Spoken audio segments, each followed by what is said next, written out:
This is the Wiiviewer! And the LittlWiiviewer. And the LittlestWiiviewer?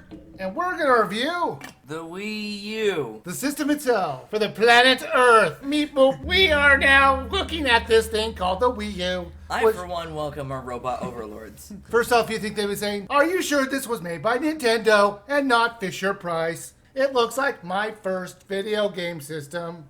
Now, according to YouTube, this is my 800th video. That could be untrue. I'm sure my super fan Jeff will be like, no, it's 784. I say it's 800. So what's more cool? The fact that we're doing it on this video or the fact that I've done 800 videos in almost 10 years? I would say it's more depressing that you did 800 videos in 10 years. I mean, your name doesn't even fit anymore. Names are names. I'm not changing it. We actually reviewed the Wii after we finished that. You did. Oh, that's right. You weren't in on that one. And I think I gave it a C to a C minus. Something like that. Maybe That's the grade scale. What? I decided for that was this one time I'm going to use a grade scale. What happened to buy, rent, sale, or skip? Because it didn't How are apply. you going to rent a Wii? Because Blockbuster is no longer in business. You can't rent systems anymore. You- Now, I want to say I've gone back and I thought about it. I'm like, when I've played the Wii U for these last, 4 years, I'm like, man, I was harsh on the Wii. I'd probably take it up to like a B minus now. B plus. That No. thing was successful. I give it an S. No, I always base it on what it tried to do and how it delivered on that. And if that's the way we're going to grade it, the Wii U is going to have a very bad time. That's all I have to say. I think the Wii got like a B plus to a low A. It sought out to make a home console for anyone, and it did just that, and it did it great. So, let's talk about the Wii U. Yes, that's kind of what we're here to do. We're going to talk about the design, the games, basically the overall feel of it, and whether it was worth the money we paid for it, which was at the time $349. Let's talk about the design of the Wii U gamepad. It was good. Like I mentioned before, it's kind of felt like Fisher-Price is my first gaming system. It was big, but it was comfortable, and it worked. I know, but the look of it just felt like it was like a toy. Yeah, but it worked. I'm not saying it was a bad controller.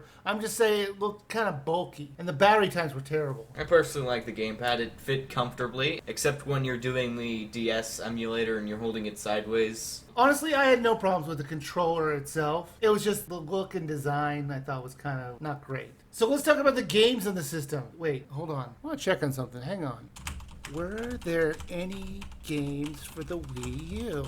Whoa, there actually were. I mean, you've been reviewing them for how many years now? There weren't a lot of games for the Wii U. I went into the deep, dark abysses of the Wii U, the indie eShop, which is a problem in itself that we'll get into. But the mainstream Nintendo games, because basically only Nintendo was putting out games for the system. Like, the AAA games were good. I'm not saying the games were bad. I mean, The large majority of the AAA games were very good. it did feel like towards the end of the life, Nintendo just kind of gave up on it. But yeah, that's because they did. Yeah, but an entire year where they did basically nothing. They released Paper Mario. And Zelda. That's true. Most people are going to probably buy this for the Switch. I mean, they're the same game, though. I've been one of those people who said they should just skip the Wii U altogether on the new Zelda game. I mean, they already finished it, so might Yeah. as well get that small audience. Yeah, you're right. They would never just shelve something they've completely finished.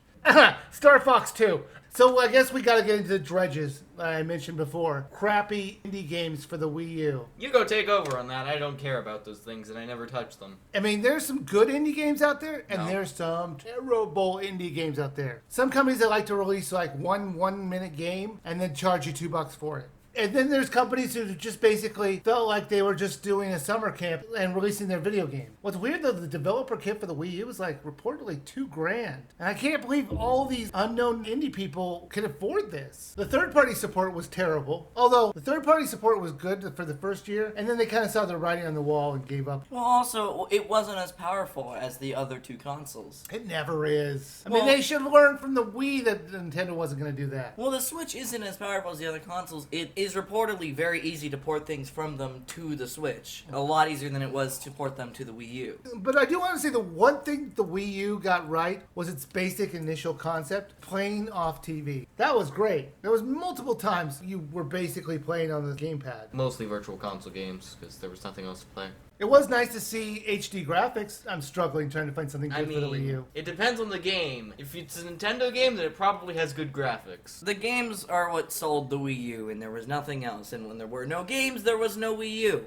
So, LittlWiiviewer, the Wii U, let's give it a grade between A and F, you know, like in school. So, what would you give it? A C. Just straight up, not minus or C plus? minus. So, LittlesWiiviewer, what would you grade the Wii U? D. Way too many shovelware. D, D minus, or D plus? D plus. It's actually the plus is the meanest thing ever because it's just taunting them. You could have gotten that grade point, but no. Just holding a C in your hand. Oh, what's wrong? You want this C? Oh, you're not getting it. Okay, let's see here. I would probably give it a D minus. Why? If it wasn't for the off-TV play and that being so good, and there are some decent games like Splatoon and the new Smash Brothers, but it just felt like there wasn't enough support for this. It was way too expensive, and overall, it just wasn't a very good system. I think it's fine. It's average. A C. Well, that's our review of the Wii U. You know what that means? It's time to switch it up. I like that. My next review is going to probably be The Legend of Zelda Breath of the Wild. Here's a spoiler alert. It's a buy.